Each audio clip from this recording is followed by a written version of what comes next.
As the Council meets on the Palestinian file, the interconnected eruption of cross-border exchanges across Lebanon's southern frontier has the world on edge. Shockwaves radiating from the unprecedented death and destruction in Gaza now threaten to push the entire region into the abyss, a full-scale conflagration with unimaginable consequences.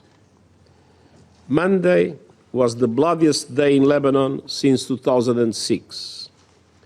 Today, Israeli Defense Forces struck civilian buildings in Beirut, saying they had targeted Hezbollah's main headquarters located under Nice. War in Lebanon could lead to further escalation involving outside powers.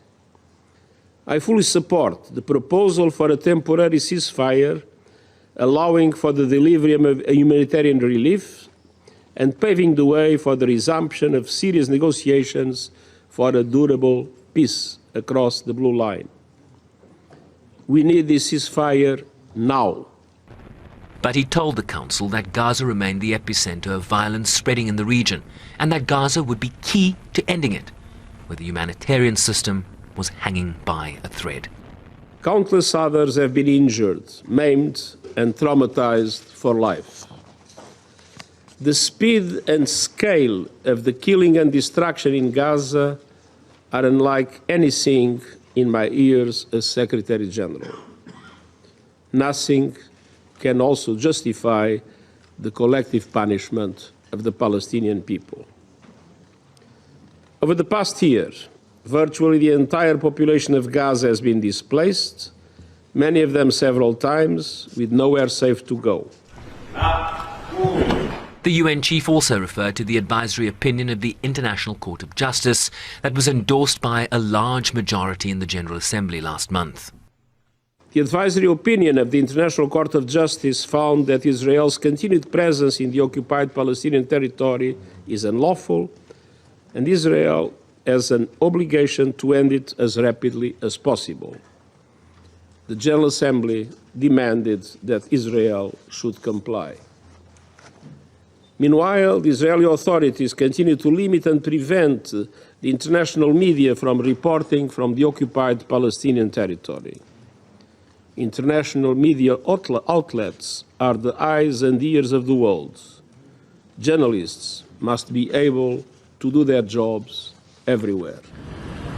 And with more than 220 UN humanitarian workers already killed in Gaza, Guterres lamented that humanitarian operations remained in the crosshairs of Israeli forces, providing clear examples of violations of international humanitarian law by Israel's military. Scaling up humanitarian operations, we see a scaling up of attacks and harassment against humanitarian personnel. On 28 August, Israeli forces opened fire on a clearly marked World Food Programme armored vehicle that was part of a convoy that had been coordinated with the Israeli military authorities. 10 bullets hit the windows of the vehicle. On 9 September, a UN convoy that had been fully coordinated with the Israeli forces was stopped at Al-Rashid checkpoint on its way to support the polio vaccination campaign in northern Gaza. Soldiers pointed their weapons directly at the convoy personnel. The clearly marked UN vehicles were encircled by Israeli forces and live shots were fired. The convoy was approached by 2 Israeli tanks and a bulldozer.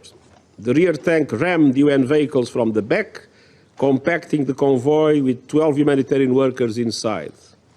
The bulldozer dropped debris on the first vehicle, while soldiers threatened UN and NGO personnel inside. Actions like these create significant risks to UN and other humanitarian personnel. Attacks on humanitarians are an unacceptable assault on the values of the United Nations and must stop. That the key to peace in the region was a political solution.